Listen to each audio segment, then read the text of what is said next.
ایک چھوٹا سا واقعہ ہے زبردست۔ حضرت عمر بن عبدالعزیز نے مسجد میں ایک شخص کو انتہائی خشوع و خضوع کے ساتھ نماز پڑھتے دیکھا۔ انہوں نے اپنے مصاحب علماء بن مغیرہ سے کہا، اب اس شخص کا باطن ظاہر کی طرح ہو تو اہل عراق میں سے اس سے افضل کوئی شخص نہیں۔ علاؤ بن مغیرہ نے کہا، میں آپ کو اس کے بارے میں آگاہ کروں گا۔ وہ اس شخص کے پاس آیا اور وہ نماز پڑھ رہا تھا۔ اس نے اسے کہا کہ نماز مختصر کرو، مجھے تم سے ایک ضروری کام ہے۔ جب اس نے سلام پھیرا تو علماء نے ان سے کہا کہ تمہیں امیر المومنین کے ساتھ میرے قریبی تعلقات کا علم ہے، کیا خیال ہے اگر میں تمہیں عراق کا گورنر بنوا دوں تو تم مجھے کیا دو گے؟ اس نے کہا کہ 1 سال کی تنخواہ، اور یہ 1,20,000 بنتی تھی۔ اس نے کہا یہ معاہدہ لکھ دو۔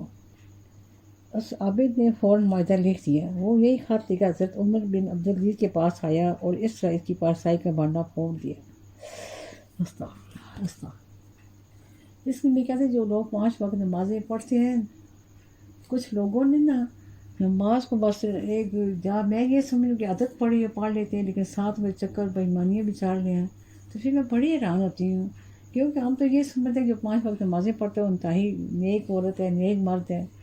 اگر ان نمازوں کے ساتھ چکر کرے گا تو پھر اللہ تعالیٰ تو خود سے پوچھ لے گا، لیکن پھر ہمارے اسلام کی یہ توہین ہے نا کہ اللہ رسول کا حکم مان کے تو پھر بنا غلط کام کرے بھائی۔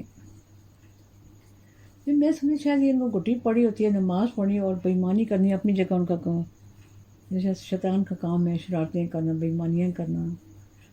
اللہ تعالیٰ ہمیں نیکی کا ہدایت دے اور صحیح نمازیں پڑھنے کی، اس پہ عمل کریں، توفیق عطا کرے۔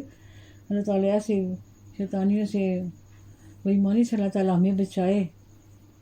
اگر نماز پڑھ رہے ہیں تو صحیح نیک بن کے رہیں، اللہ کے سامنے صحیح پاک صاف ہو کے اس کے دربار میں داخل ہو۔ یہ نہیں نمازیں پڑھیں صحیح اس طرح پڑھ لیتے، بےایمانی اپنی جگہ پا لے۔ افسوس ہوتا ہے کہ میں دیکھے ایسے مرد بھی دیکھیں، عورتیں بھی دیکھی ہیں، نمازی پوری پڑھتی ہیں لیکن پھر چکر بازیاں میں بھی چلتی ہیں، تو بڑا افسوس ہوتا ہے بھائی۔ جب اگر آپ اچھے نہیں ہیں تو پھر آپ نماز پڑھتے ہیں تو پھر نماز پہ عمل بھی کریں۔ نماز تو سیدھی راہ دکھانے کے لیے آئی ہے، سیدھی راہ سے چلانے کے لیے، اپنے اعمال سب معاملات ٹھیک کرنے کے لیے آئی ہے۔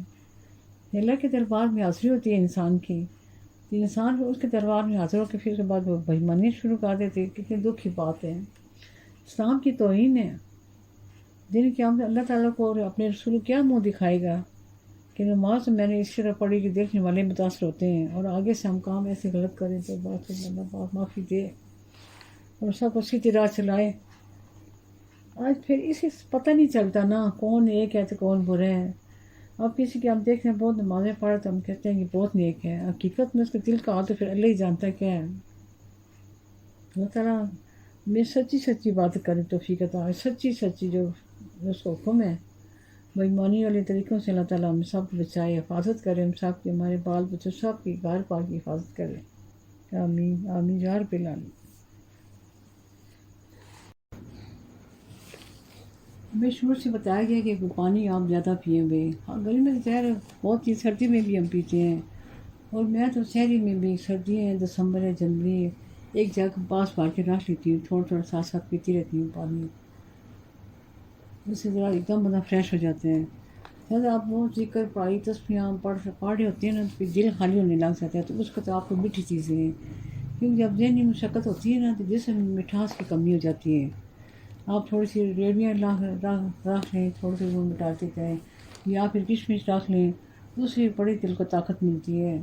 بس تھوڑی کھاتے جائیں، اور دھیان دیتے ہیں جو پڑھنے والا ہوتا ہے پورا دھیان سارا کا سارا الگ طرف ہوتا ہے۔ سے آپ ایک جتنا آپ پڑھنا چاہیں پڑھ سکتے ہیں، بھی زیادہ سے زیادہ بھی پڑھ سکتے ہیں۔ اور نمک جو جسمانی مشقت کے بعد نا فوراً دل کو آتا ہے کہ بھی ہم نمک نمکین کوئی چیز کھائیں، تو یہ بتایا گیا کہ اللہ تعالیٰ نے جسم میں جس چیز کی کمی ہوتی ہے اس سے نمایاں کرتے ہیں بھی۔ میں بڑی حیران ہوئی بھی جب یہ بات میں نے پڑھی تھی نا کہ جب جسمانی مشقت کرو تو نمکین چیز کھانے کا دل کرتا ہے کہ اس کو جسم میں نمک کی کمی ہو جاتی ہے۔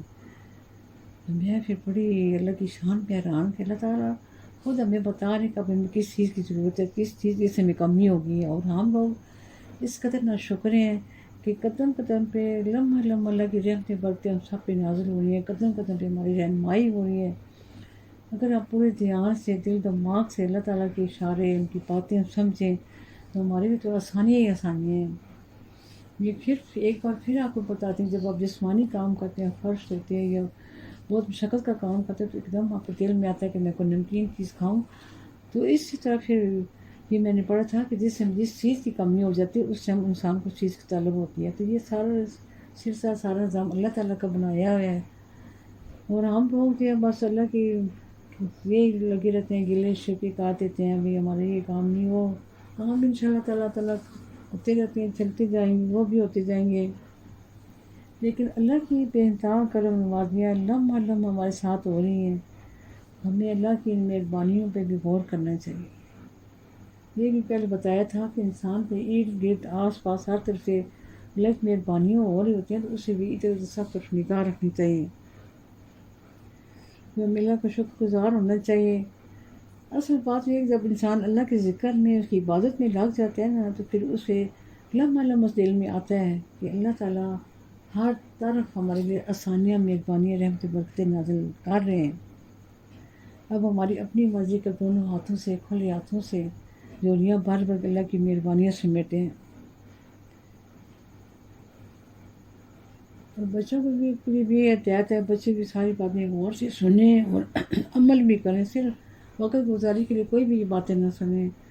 میرا مین مقصد شروع سے یہی تھا کہ بھئی جو اللہ رسول کی باتیں جو مجھے کچھ پتہ ہیں، کوئی میں نے کہاں سے پڑھی ہے، وہ عام کروں، جن تک وہ نہیں پہنچے ان تک پہنچ جائیں، اور وہ بھی اللہ کی مہربانی پہ، اسی کرم نوازیوں پہ حیران ہوتے جائیں اور سوچتے رہ جائیں.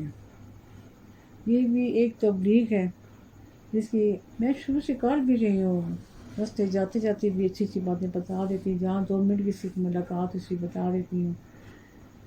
تو یہ شروع سے خواہش تھی، اور اب اللہ تعالیٰ مجھے ایک وسیع سلسلہ بتا دیا ہے، مجھے راستہ دے دیا ہے.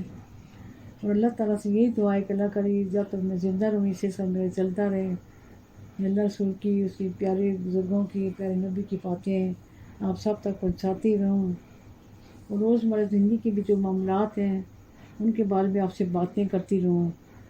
پرسوں جو میں نے آپ کو ایکسرسائز بتائی تھی وہ قبض کے لیے تھی. میں شاید مجھے لگتا ہے بعد میں مجھے ایسے محسوس ہوا کہ میں آپ کو بتا نہیں سکی کہ جو ایکسرسائز بتائی تھی کہ آپ سیدھے کھڑے ہو جائیں، کبھی رائٹ سائڈ بہت جانے، کبھی لیفٹ، ایسے کرتے رہیں اور کرسی پہ بیٹھ کے. تو یہ دونوں ایکسرسائز قبض کے لیے ہیں. آپ ایسا کریں گے 10-15 منٹ روزانہ کریں، تھوڑا سا ٹائم بھی بڑھاتے جائیں، ایسا ایک دم نہیں. کیونکہ ایکسرسائز جو ایسی ہوتی ہے، ورزش ہوتی ہے نا، ایک دم جسم میں بوجھ پڑ جاتا ہے. شروع سے یہ بتایا گیا ایکسرسائز آپ نے پہلے 5 منٹ کرنی ہے، ایسے اپنے ٹائم بڑھانا ہے، پھر آپ کو محسوس بھی نہیں ہوگا، وہ آپ دیر تک کرتے رہیں گے.